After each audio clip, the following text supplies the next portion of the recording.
दिल पे चलाए छुरी। বলিউড অভিনেত্রী শিল্পা শেঠির সময়টা মোটেও ভালো যাচ্ছে না।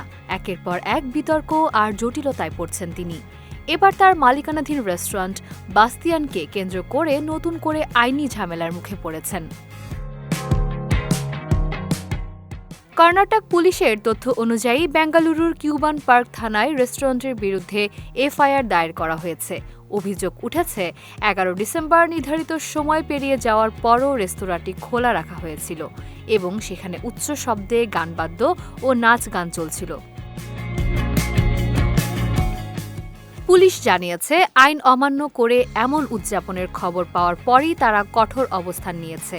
রেস্টুরেন্টের ম্যানেজারকে জিজ্ঞাসাবাদের জন্য তলব করা হয়েছে।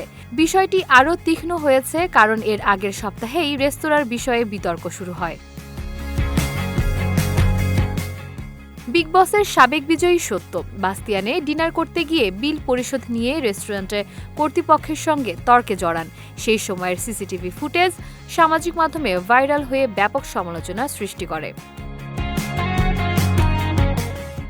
ব্যক্তিগত জীবন ও ব্যবসা নিয়ে বারবার এমন হোঁচট খাওয়ায় শিল্পা বেশ বিব্রত। তবে নতুন এই আইনি জটিলতা নিয়ে এখন পর্যন্ত শিল্পা শেঠি বা তার পক্ষ থেকে কোনো আনুষ্ঠানিক বক্তব্য পাওয়া যায়নি।